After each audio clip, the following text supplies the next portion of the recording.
محترم سامعین، گزشتہ خطبہ جمعہ میں یہ بتلایا گیا تھا کہ مکہ کے مشرکین جو تھے، ابو جہل اور اس کی پارٹی کے جو بھی لوگ تھے، وہ سب کے سب اللہ رب العالمین کی توحید کی قسم توحید ربوبیت کے بارے میں بڑا بہترین اور اچھا عقیدہ رکھتے تھے۔ توحید ربوبیت میں ان کا شرک نہیں تھا،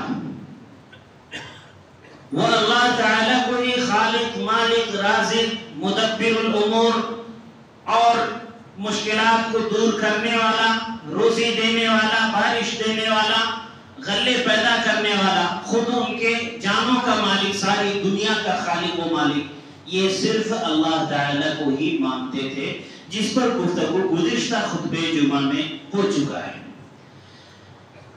تو پھر سوال ہوتا ہے کہ آخر ان مشرکین کا شرک کیا تھا؟ اسی تعلق سے آج کے اس خطبے میں انشاءاللہ گفتگو ہوگی، بات ہوگی، اور یہ سمجھنے کی کوشش کی جائے گی کہ آخر وہ کون سی بات تھی کہ جس کی وجہ سے اللہ اور اس کے رسول نے ان سے قتال کیا ہے، جس کی وجہ سے وہ ملعون قرار پائے، جس کی وجہ سے وہ ہمیشہ کے لیے جہنم کی وعیدیں انہیں دی گئی ہیں، دھمکیاں دی گئی ہیں۔ ان کا شرک کیا تھا، ان کا جرم کیا تھا؟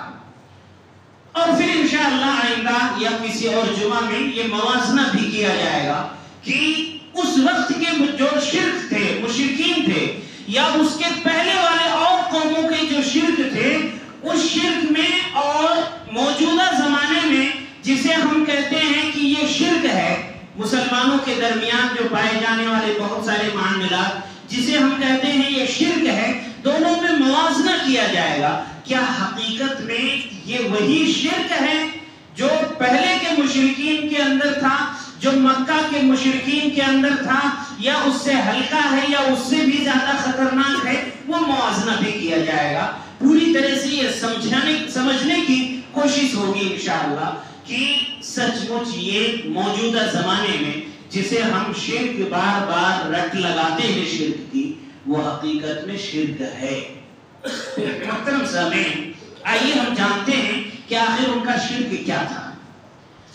ان کا شرک تھا کہ وہ اللہ رب العالمین کی عبادت کی جب بات آتی تب وہ عبادت صرف اللہ کی نہیں کرتے تھے، اللہ کے علاوہ اور بہت سارے لوگوں کی، بہت ساری مخلوقات کی عبادت کرتے تھے۔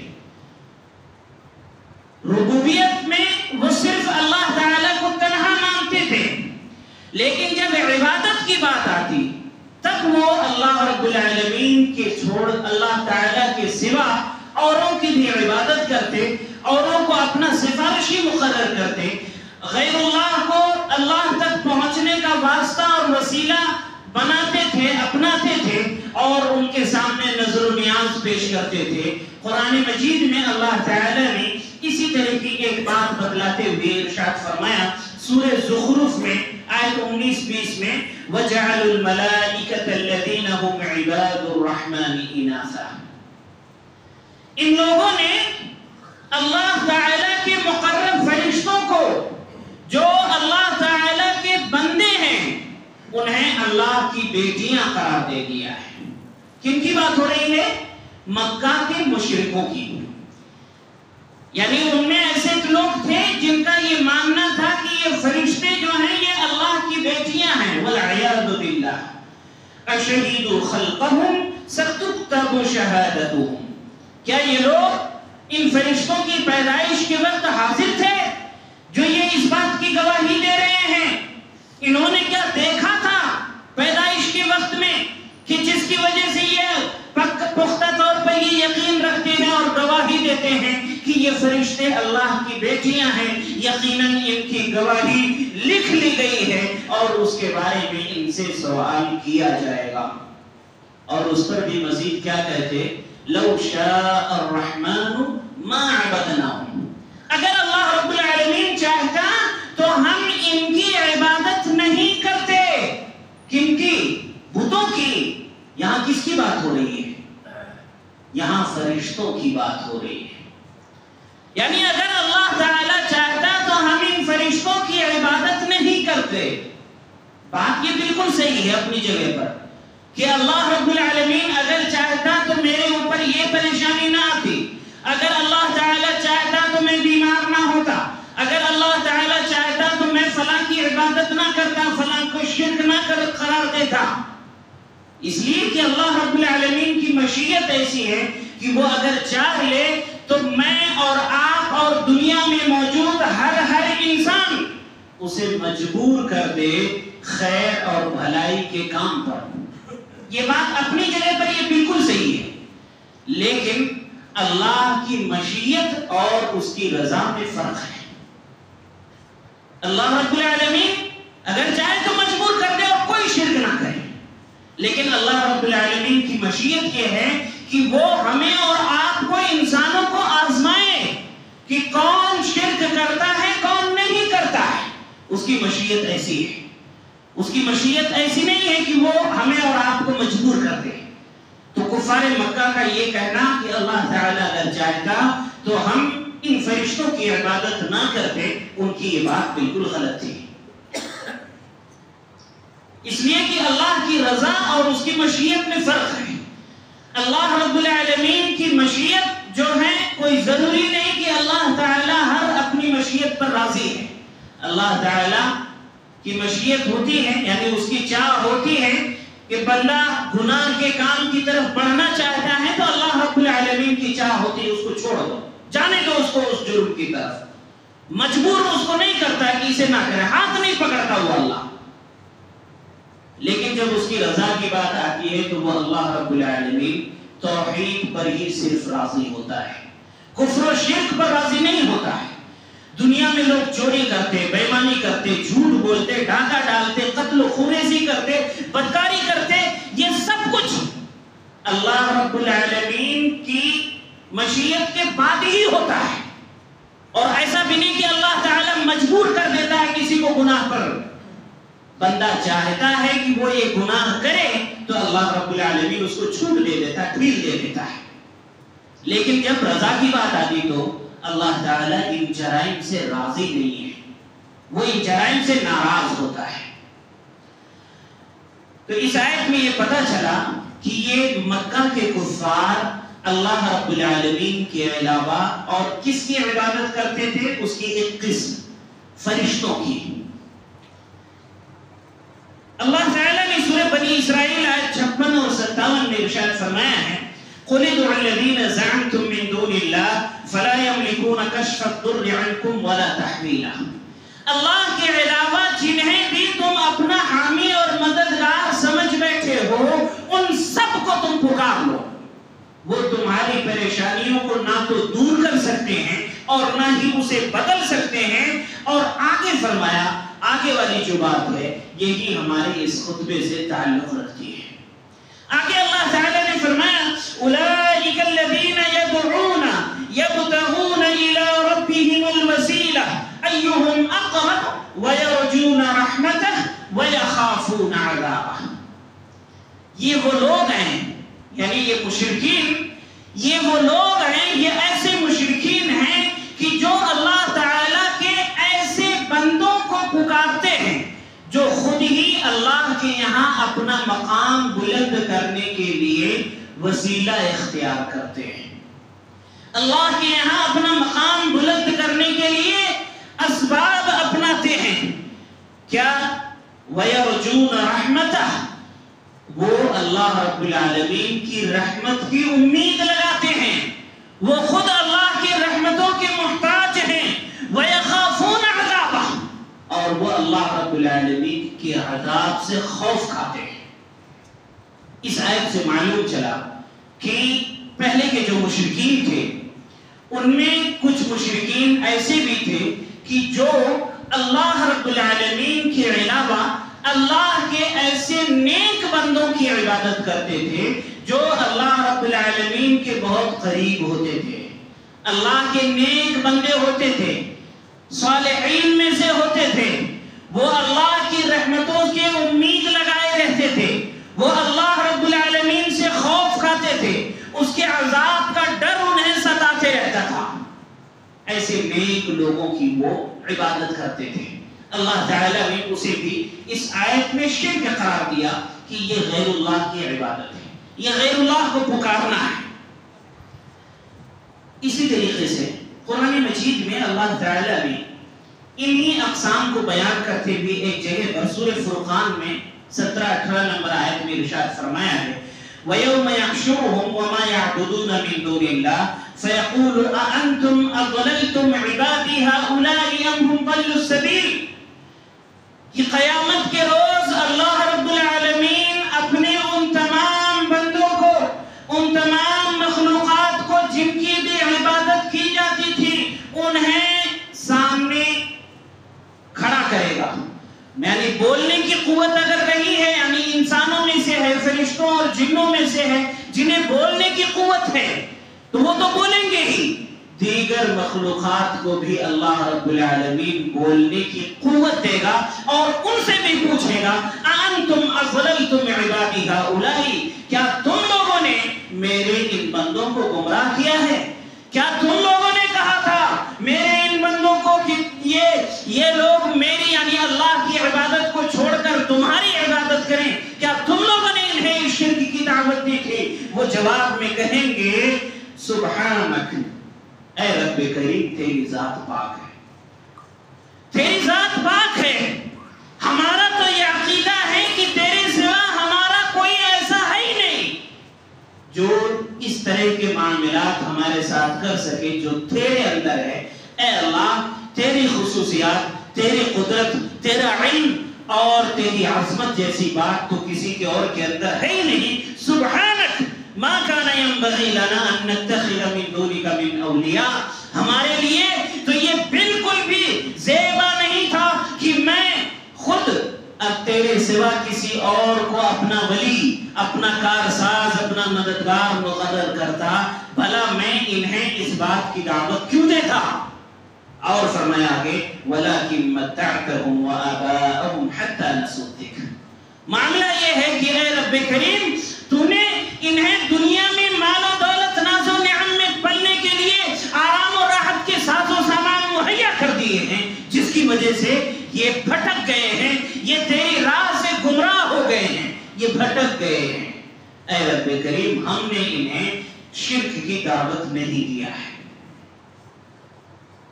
یعنی اللہ رب العالمین اپنے ان تمام بندوں کو اکٹھا کرے گا، پوچھے گا ان سے کیا تم نے انہیں دعوت دی تھی؟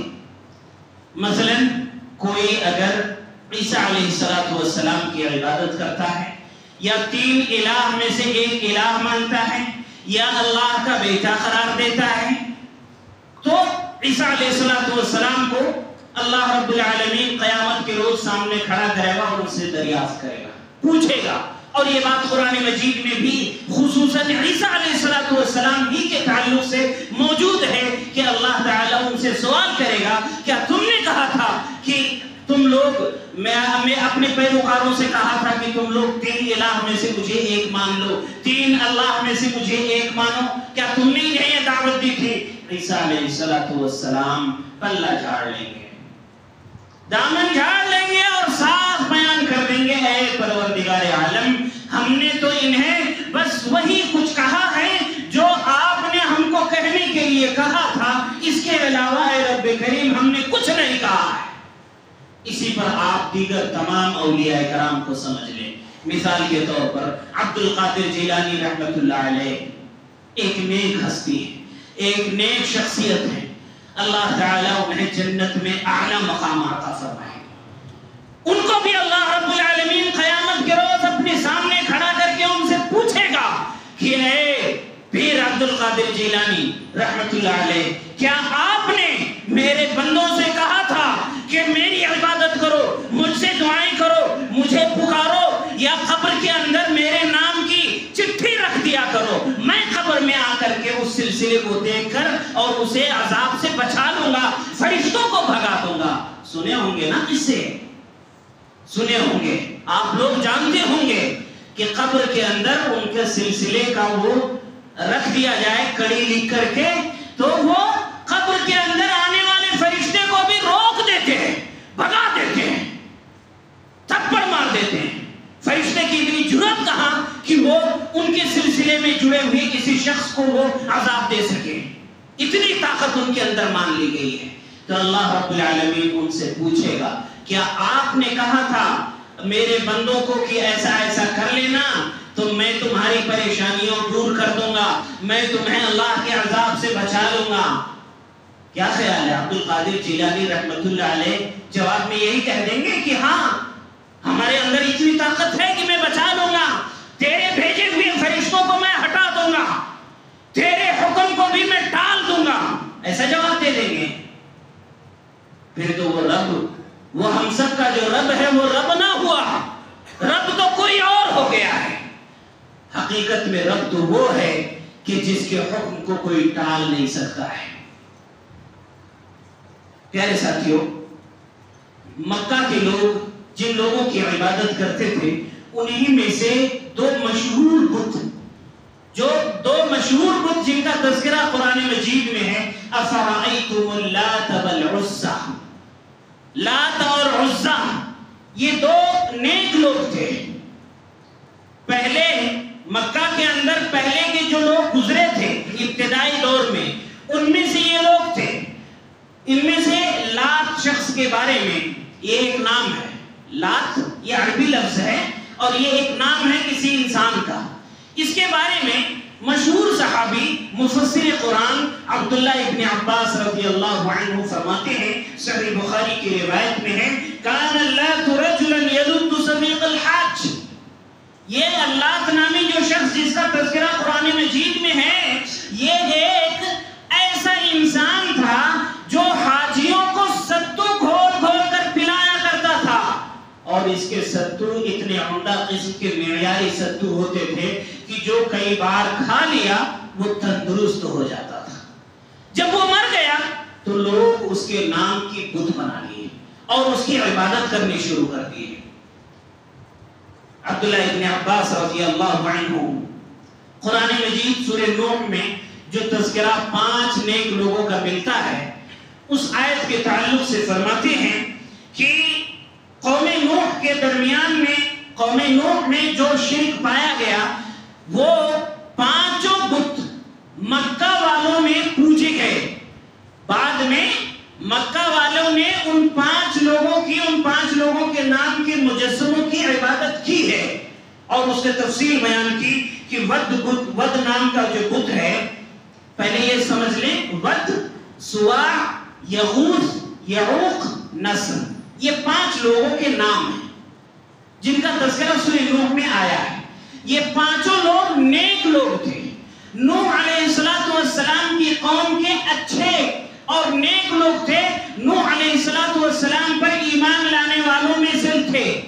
جب یہ لوگ مر گئے تب کیا ہوا، وہ آگے بتلاتے ہیں کہ یہ ود نام کا بت یہ بنو کلب کا تھا، سواع نام کا بت یہ حذیل قبیلے کا تھا، یہ سب مکہ کے قبیلے ہیں، مکہ شہر کے قبیلے ہیں، قبیلوں کے نام ہیں۔ یغوث نام کا بت یہ مراد قبیلے کا تھا، یعوق نام کا بت یہ ہمدان کا تھا، اور نصر نام کا بت یہ حمیر قبیلے کا، حمیر کا تھا۔ یہ ایک علاقے کا نام ہے مکہ کے اندر۔ تو اللہ کے نبی عبداللہ بن عباس رضی اللہ عنہ یہ ان 5 لوگوں کے نام کے جو بت تھے ان بتوں کے بارے میں بتلایا کہ یہ 5 لوگوں کے نام کے بت بنا کر مکہ میں بھی عبادت کی گئی ہے، اور یہ 5 لوگوں کے مجسمے کیسے شروعات ہوئی اس کا بھی آگے تفصیل بیان کرتے ہیں کہ یہ نیک لوگ تھے، نوح علیہ السلام کی قوم کے تھے۔ جب یہ ہلاک ہو گئے تو ان کی قوم والوں کے پاس شیطان نے آ کر کہا کہ ان کے نام کے مجسمے بنا لو اور اپنے عبادت خانوں میں رکھ لو، تاکہ جب ان کے مجسموں کو تم دیکھو گے، ان کے نام کے بتوں کو تم دیکھو گے تو تمہارے اندر بھی شوق اور جذبہ پیدا ہوگا کہ یہ میرے اسلاف میں سے تھے، ہمارے بڑے پرکھوں میں سے ہے، یہ کتنے نیک تھے، ہم بھی ایسے ہی نیک بنیں گے اور تمہارے اندر بھی نیکیوں کا جذبہ ہوگا۔ لیکن پھر کیا ہوا، جو بت بنانے والے لوگ تھے وہ مر گئے، ان کی اگلی پیڑھی آئی، تب شیطان نے انہیں آ کر بہکایا کہ تمہارے باپ دادا ان بتوں کی عبادت کرتے تھے۔ یہاں پر ایک شبہ بھی بعض لوگ پیش کرتے ہیں. شبہ یہ کہ یہ جن کے آپ جو دلائل آپ پیش کر رہے ہیں یہ تو بتوں کی عبادت والی بات ہے. ہم بتوں کی عبادت تھوڑی کرتے ہیں, ہم تو اس کو شرک مانتے ہیں. لیکن اس کا بھی جواب اللہ تعالیٰ نے قرآن مجید میں ہی دیا ہے.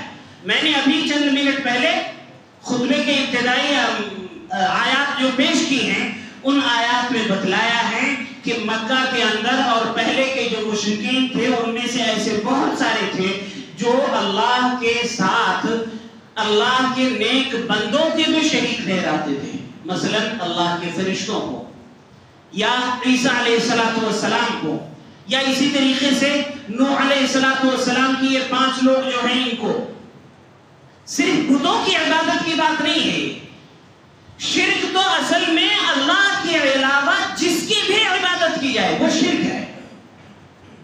اور حقیقت اگر آپ سمجھیں تو چاہے بت کی عبادت کی جائے یا بت نہ بنا کر کسی قبر کی عبادت کی جائے, قبر پر سجدے کیے جائیں, قبر سے دعائیں کی جائیں, ان سے کوئی فریاد کی جائے, نظر و نیاز اس پر چڑھائے جائیں, ان کے نام کا قربانی کی جائے, ان کے نام کا صدقہ دیا جائے, ان کے نام کا جانور چھوڑا جائے, یہ سب کے سب کیا ہے؟ شرکی ہے. فرق اس میں کوئی نہیں. اس کی ایک مثال سمجھیں کہ مکہ کے جو لوگ تھے وہ جن بتوں کی عبادت کرتے تھے, صحیح بخاری میں یہ روایت موجود ہے, جن بتوں کی وہ عبادت کرتے تھے ان بتوں میں سے ابراہیم اور اسماعیل علیہ السلام کے بھی بت تھے.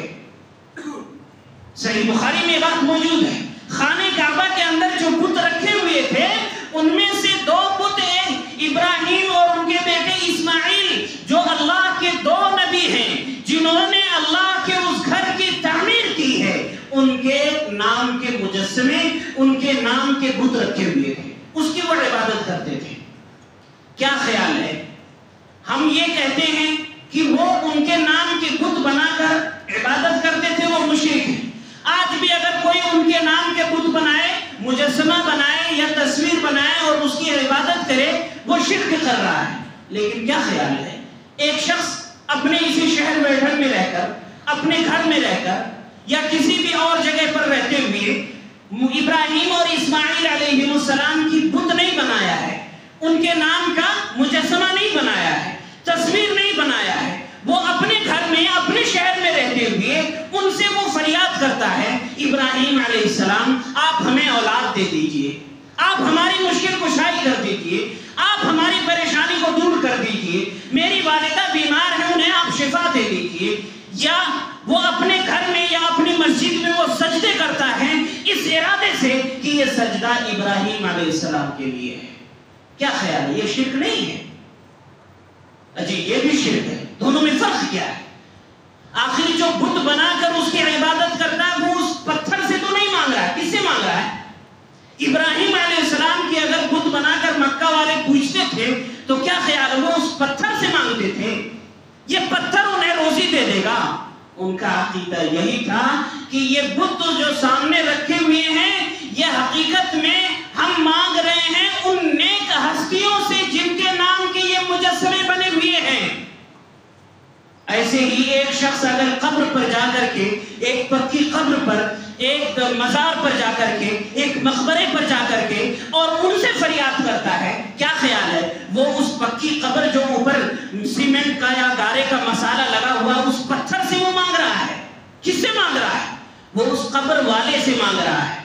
بالکل ویسے ہی جیسے ایک بت کی پوجا کرنے والے مکہ کے لوگ ابراہیم علیہ السلام کے مجسمے کی جو عبادت کرتے تھے وہ حقیقت میں ابراہیم علیہ السلام سے مانگ رہے تھے, ابراہیم علیہ السلام کو اپنا سفارشی مقرر کر رہے تھے, لیکن وہ شرک کیا انہوں نے. ایسے ہی آج اگر کوئی پکی قبر پر جا کر ان سے فریادیں کرتا ہے تو وہ بھی اس پتھر سے نہیں مانگ رہا ہے بلکہ اس پتھر کے نیچے مدفون اس شخص سے فریادیں کر رہا ہے. دونوں میں کوئی فرق نہیں ہے, دونوں کا ماحصل ایک ہی ہے, دونوں ماحصل دونوں کا ایک ہی ہے, دونوں کسی ایک اللہ کے بندے سے ہی فریاد کر رہے ہیں. بس فرق اتنا ہے ایک نے مجسمہ بنایا ہے اور ایک نے مجسمہ نہیں بنایا، پکی قبر کے اندر مدفون ایک شخص سے فریاد کر رہا ہے، دونوں میں ورنہ اور کوئی فرق نہیں ہے۔ اللہ تعالی ہم سبھی کو اچھائیوں اور بھلائیوں کی توفیق دے، کفر و شرک سے ہماری حفاظت فرمائے۔ محترم سامعین، یہ سلسلہ ابھی اور کئی ہفتوں تک چلے گا، آپ لوگ ضرور آئیں، اپنے متعلقین کو بھی لے کر کے آئیں تاکہ یہ کفر و شرک کی وضاحت لوگوں کے سامنے ہو سکے۔ اور بات ایک بتلاؤں کہ آج بھی صبح کے وقت میں ایک صلاۃ الاستسقاء ادا کی گئی ہے، یعنی بارش طلب کرنے والی نماز، بارش کے لیے دعا کی جاتی ہے اور اس کے ساتھ 2 رکعت نماز پڑھی جاتی ہے۔ انشاءاللہ کل اور پرسوں بھی جمعہ محلے میں جو عیدگاہ ہے وہاں پر یہ نماز ادا کی جائے گی صبح 6:30 بجے۔ آپ لوگ بھی آئیں، اپنے بچوں کو بھی لے کر کے آئیں، کیا پتا اس رب کریم کو کس کی دعا پسند آ جائے، کیا پتا اسے کس کی دعا قبول ہو جائے۔ یقیناً بارش ہمارے لیے سخت ضرورت ہے، بارش نہیں ہوتی ہے تو بھوکمری کا عالم ہوتا ہے، سامان اور اشیاء یہ سب مہنگے ہو جاتے ہیں، لوگ بھوک سے مرنے لگتے ہیں، جانور تڑپنے لگتے ہیں۔ لہذا یہ بارش ہمارے رزق کا ایک ذریعہ اور سبب ہے، اللہ تعالی ہمیں اس سے محروم نہ کرے، اس کے لیے ہم وہاں چل کر دعائیں کریں گے۔ یہ نبی صلی اللہ علیہ وسلم کی سنت رہی ہے۔ ایک اور بات میں بتلا دوں بطور یاد دہانی کے کہ محرم کا یہ مہینہ چل رہا ہے، آج محرم کی 9 تاریخ ہے، کل 10 محرم ہے۔ اس محرم مہینے کی شرعی حیثیت جو ہے ان میں سے ایک بات ہے 10 محرم کا عاشورہ کا دن ہے کہ جس دن موسیٰ علیہ السلام کو اللہ تعالیٰ نے سمندر پار کروایا تھا اپنی قدرت سے اور فرعون اور فرعونیوں کو غرق کیا تھا، ہلاک کر دیا تھا۔ اس دن موسیٰ علیہ السلام نے روزہ رکھا، اللہ کے نبی صلی اللہ علیہ وسلم نے بھی روزہ رکھا ہے، آپ کے پیارے صحابہ نے روزہ رکھا ہے۔ صحابہ کرام اپنے بچوں کو روزہ رکھواتے اور انہیں جب بھوک لگتی، تڑپتے بھوک اور پیاس سے، تو کھلونے دے کر انہیں پہلایا کرتے تھے۔ ہم اور آپ بھی اس دن روزہ رکھیں۔ اللہ کے نبی صلی اللہ علیہ وسلم نے 9 اور 10 تاریخ کو روزہ رکھا، یعنی آج کا اور کل کا دن۔ بہت سارے لوگ آج ہوں گے، اگر کوئی آج نہیں رہ سکا ہے کسی بھی وجہ سے تو وہ کل کا دن روزہ رکھے اور اس کے بعد پرسوں والے دن روزہ رکھ لے گا۔ 2 دن کا روزہ یہ ہے۔ اور یہ بھی ایک عجیب بات ہے کہ اس مہینے میں 10 محرم کی تاریخ کو رسول اللہ صلی اللہ علیہ وسلم روزہ رکھتے ہیں، بھوکے اور پیاسے رہتے ہیں، اور آج کل لوگ اسی دن میں حسین رضی اللہ عنہ کی شہادت کے ماتم میں، ان کے غم میں، اور وہ غم بھی نہ جانے کیسا عجیب قسم کا ہے کہ اچھلتے کودتے ہوئے، ہنستے کھیلتے ہوئے اور جلوس کی شکل میں نکلتے ہیں لوگ کہ وہ غم تو کہیں سر سے پیر تک نظر ہی نہیں آتا ہے۔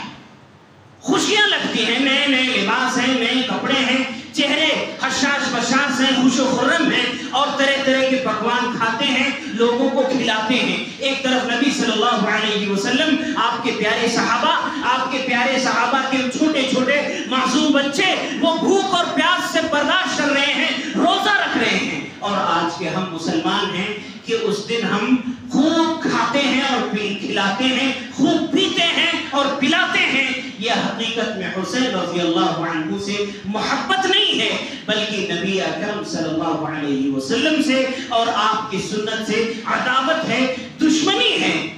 ہم اور آپ اس سے بچیں۔ اللہ تعالی ہم سبھی کو کتاب و سنت کی صحیح سمجھ عطا فرمائے، ہمیں دین کی صحیح علم اور جانکاری دے، اس پر عمل کرنے کی توفیق عطا فرمائے۔ الہ العالمین تو اپنے رحم و کرم سے بارش نازل فرما دے۔ یقیناً ہم تیرے محتاج ہیں، ہم فقیر ہیں، تو غنی ہے، ہم پریشان حال ہیں اور تو مشکل کشا ہے، پریشانیوں کو دور کرنے والا ہے۔ ہم مریض ہیں، تو شافی ہے، شفا دینے والا ہے۔ اے اللہ تو ہمیں ہمارے خطاؤں کی سزا نہ دے، بلکہ ہمارے گناہوں کو معاف کر دے اور اپنی رحمت سے، رحم و کرم سے بارش نازل فرما دے۔ ایسی بارش جو رحم و کرم والی ہو، جس میں ہمارے لیے رحمتیں موجود ہوں، تیری نعمتیں موجود ہوں، ایسی بارش نازل فرما دے۔ اے اللہ ہم میں سے بیماروں کو شفا عطا فرما۔ ابھی ایک صاحب ملے اور ان کے کوئی متعلقین میں سے کوئی کسی کی ماں بیمار ہے، انہوں نے بھی درخواست کیا اللہ انہیں بھی شفا دے۔ ہم میں سے جس کے بھی والدین اولاد یا بھائی بہن بیمار ہوں اللہ ان سب کو شفا دے۔ بہت سارے لوگ ہوں گے جو اولادوں کی امید لگائے ہوں گے، اے اللہ ان سب کو نیک اولاد عطا فرما دے، ان کے امیدوں کو تو پورا کر دے۔ اے اللہ ہمارے والدین کو، اولاد اور بھائی بہن سبھی کو بخش دے، معاف کر دے۔ ہمارے بزرگوں کو، ہمارے اسلاف کو جنہوں نے بھی کار خیر میں نیک کاموں میں حصہ لیا ہے، یہاں پر اس جماعت کی بنیاد ڈالی ہے، اے اللہ ان تمام کی قبروں میں جنت کا نور بھر دے، جنت کی نعمتیں پہنچا دے، خطاؤں لغزشوں کو ان کے معاف فرما دے۔ ربنا تقبل منا انك انت السميع العليم وتب علينا انك انت التواب الرحيم۔